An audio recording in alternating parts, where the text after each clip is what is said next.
Learning to Fly in America. Mm-hmm. How were you well received? Were you treated well? Yes, we were very well. The Gentleman Next Door, really beautiful film. What a delightful character. I have a question, actually. Mm-hmm. Do you know what year that film was made? I can find that out for you. It's not listed here. You get back to me after. I can figure that out. The reason I ask is my mom actually lied about her age, and she was in the war. And she's 90, so I just wonder how old that guy is. Good question. He did look very young in this photo, but worthwhile question. Yeah. Well, I think it's very important we record some of these stories well we can, and that's what they're talking about when a man dies. It's like a library burns down. They just had the 75th anniversary of Pearl Harbor in December. Anybody who served there would be 95 years old now. So that's why it's so important to record these stories. This was a very interesting fellow. I did not realize that pilots were short. I never thought about that. You always think of the pilot as the glamour boy of the military, and yet maybe if he's 5'4", maybe he's better suited for the task than a 6-foot man.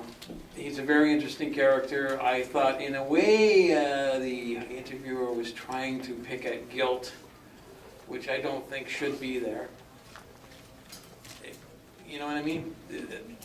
A soldier does what he has to do, and then moves on with life after that.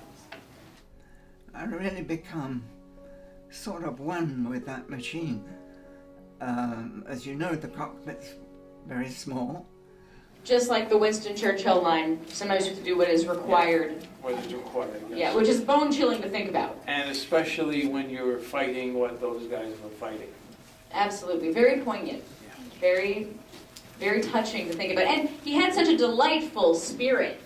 I like the movie in terms of the, everybody has their story and the library. I found it, though, I have to admit, extremely difficult to watch because I find, like, war for me is a very difficult topic, and also we know the post-traumatic stress disorder that soldiers come back with and the damage that it does, and I found it difficult because he was almost talking about these atrocious warfare that he was in. He was almost talking about it like it was a video game, and I found that hard. It disturbed me. Yeah, I actually thought it was incredible that he could address these issues with such levity. It was that, like, his coping mechanism, and it was charming and sweet, but it was clearly like the way he dealt with stuff that was so traumatic. I actually got a different feeling from the lady just now. So first of all, for me, the story where he was chasing down the V-1 rocket was probably the most intense few minutes of tonight. But I found another moment really intense is when the filmmaker, John, was showing him the videos of the fighter pilot, John, shooting down other planes.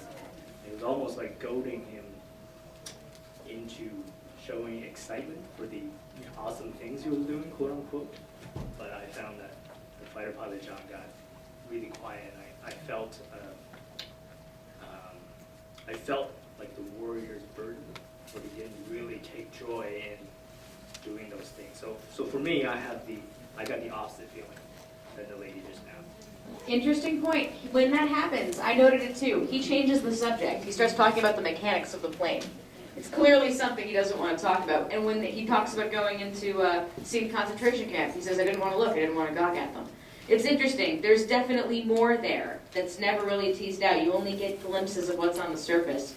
Hearing both sides, it makes me think about post-traumatic stress, and often when people are uncomfortable, we can perceive them as laughing, but really they're laughing with an uncomfortable feeling that hasn't been worked out for themselves.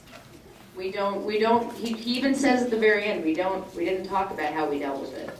And that's something that maybe in that generation, you just covered it up. But that's one of the beautiful things about this, going through this person's story from so long ago. He's one of the survivors, that's why he is, the gentleman next door, but at the time when he was young and, you know, in his adulthood, they always the same. Across Europe, North America, I mean, our parents, they live the same life, right? They didn't think that they were special. And I think our grandkids would think about us, survives, that we actually, you know, people next door, we might didn't have computers when we were young, so we would be special for our grandkids.